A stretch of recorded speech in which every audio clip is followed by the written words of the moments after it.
ধরে চাকরি করছে? মোটামুটি 19 বছর ধরে। আজকে হচ্ছে আজকে তারিখ 10/1/2014 শুক্রবার। 19 বছর ধরে চাকরি করছে। কোন পদে? কোন পদে চাকরি করছে? চাকরি কোথায় করছি? মানে কাজ করছে হসপিটালে কাজ করছে। কি ধরনের কাজ করছে? এই যে পাস করে করলাম। হ্যাঁ। পাস করে সুপারভাইজার করলাম। তারপর আপনার যে কোনো প্রোগ্রাম পাসপোর্টের কাজ তো আমিও করতে দেখেছি, আর কিছু রেকর্ডিংও করে দেখেছি। যে কোনো প্রোগ্রামে হ্যাঁ। এক্সেল প্রোগ্রামে, তারপরে ল্যাপটপ সিট সব কিছু, মানে যতগুলো আছে সবটাতেই আমি কাজ করেছি। আর ডকুমেন্টও আছে আমাদের অনেকটাই, আমাকে অ্যাটেন্ডেন্স দিত। এখনো ডেটে অ্যাটেন্ডেন্সগুলো আছে আমাদের। কে আপনাকে নিয়োগ করেছিল কাজে? প্রথমত সুযোগান্ত করেছিল। সূর্যকান্ত। হ্যাঁ। সুযোগান্ত না হলো যে প্রথমে ভ্যাকসিন নিয়ে আসছিলাম আমি। হ্যাঁ। ওখান থেকে ভ্যাকসিন নিয়ে আসতাম। এখানে দিতামের মধ্যে দেখা ছিল। সুজয়দা কি কাজে ছিল? সুজয়দা নিজে তো বললো যে অ্যাসিস্ট্যান্ট জিডিএ ছিল। জিডিএতে ছিল, গ্রুপ ডি অ্যাসিস্ট্যান্ট। পরে কিন্তু প্রমোশন হয়নি ওনার? পরে প্রমোশন হয়ে কি হয়েছিলেন? কোন পদে এসেছিলেন, উঠেছিলেন? হ্যাঁ।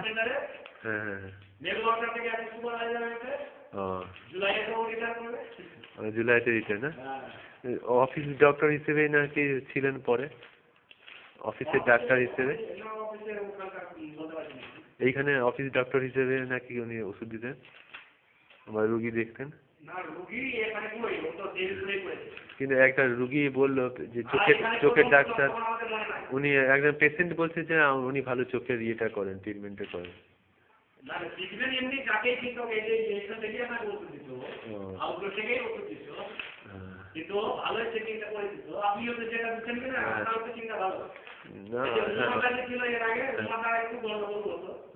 পরে সব ঠিক হয়ে যাবে। যাই হোক, আপনার চাকরি কি পার্মানেন্ট হয়নি এখনো? পার্মানেন্ট হয়নি। সুনীল তাকে বললাম যে আপনি ইলেকট্রিকের ইয়েগুলো করে দেবেন, ফিস ওদিকে পাঠিয়ে দেবেন। তখন সুনীলদা বললেন যে কে ও কি হসপিটালের স্টাফ? বলে খুব বকলো, চটলো। আমার ওয়াইফকেও বললেন, দিভা মাঝিকে। হ্যাঁ। তাহলে আপনার সাথে কি সুনীল প্রামাণিকের সম্পর্ক সেরকম নেই নাকি?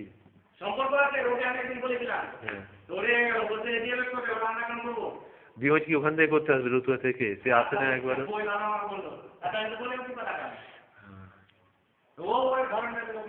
আমাদেরকেই তো করতে হবে না? আমাদেরকে তো করতে হবে সব কিছু।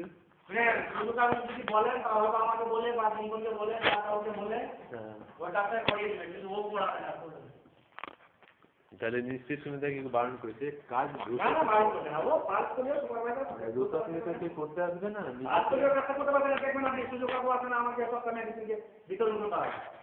নিজেকে কাজটা করে নিতে হবে। নিজের প্রিন্সিপাল জব ছাড়াও অন্যান্য কাজগুলো রিলিভেন্ট জব। যেমন ধরো হসপিটালে আমি একা রয়েছি, কেউ হয়তো পাশে দূরে কোথাও বিল্ডিং এর বা কোয়ার্টার ভাঙছে, তখন আমার রিলিভেন্ট জব হিসেবে থাকে যে আমাকে সেটা দেখা, আটকানো বা পুলিশকে ফোন করা বা আর 5 জনকে জানানো।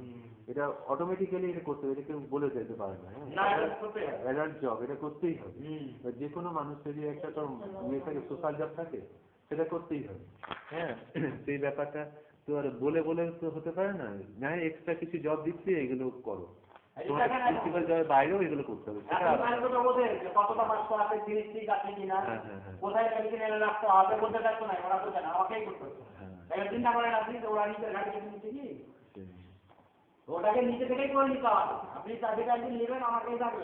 মানে ওয়ারিং এর জন্য, ইলেকট্রিক ওয়ারিং এর জন্য ফিক্সটা চেঞ্জ করে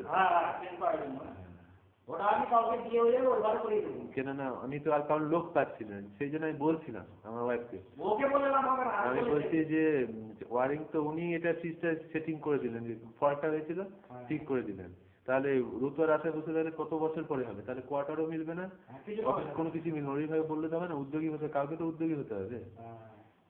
হসপিটালের স্থায়ী অস্থায়ী সদস্যগুলো কিছু ছিল না আগে, পার্মানেন্ট স্টাফই হয়। হসপিটালের স্টাফ পার্মানেন্ট হয়ে গেল, চাকরিতে জয়েন করলো। এবার সে যদি না পারে সে বেরিয়ে যাবে। স্থায়ী অস্থায়ী সদস্য এইসব বলে কিছু ছিল না। এর আগে যে আপনি বলছেন তো এই সম্পূর্ণ রুমের তালিকা রাজনীতির নাম করে একটা নোংরা নীতি সেটাকে ঢুকিয়ে দেওয়া। সম্পূর্ণ তালিকাগুলো আমার কাছে কাটতে হবে, ওরা কাটতে হবে, ওরা কাছে তালিকা কাটতে হবে। সব তালিকা দেখাতে হবে আপনারা আসার আগে, সব তালিকা দেখাতে হবে আগেই করতে হবে। সব তালিকা দেখাশোনা করে কাজ কারবার দেখাশোনার জন্য নিয়মটাকেও একটু উন্নত করতে হয়, নীতিগুলোকে উন্নত করতে, তা নাহলে তো কাজ পরিচালনা হবে না। না, হসপিটাল ম্যানেজমেন্ট বোর্ড বসে সবাইকে কাজে আসতে হবে, দেখতে হবে, তদারকি করতে হবে, তা নাহলে কি করে হবে? জিম করে গেল।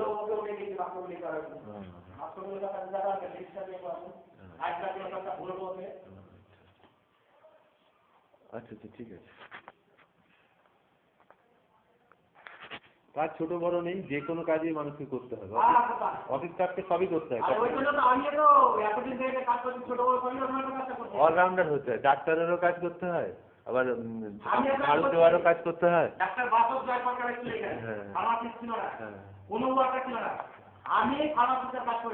সেই তো, সেইটাই। তো ওগুলো তো আমাদের কত ডাক্তারবাবু ছিল বললো আমি কাজের পরে কি একটা করবো, কিন্তু ও বেশি দিন থাকতেই পারবো না। মন্ত্রীরা যেমন হয়, কি করা যাবে? মন্ত্রী কিভাবে হয়? বিশেষ যোগ্যতা থাকে না, যোগ্যতা অর্জন করতে হয়? ডিগ্রিতে মধ্যে কি যোগ্যতা দেওয়া থাকে? ডিগ্রিতে কত রকমের 2 নম্বরই হচ্ছে। হ্যাঁ, অফিস টাফিস সব রকমই করতে হয়, নাহলে হসপিটাল চলবে না। ঠিক আছে।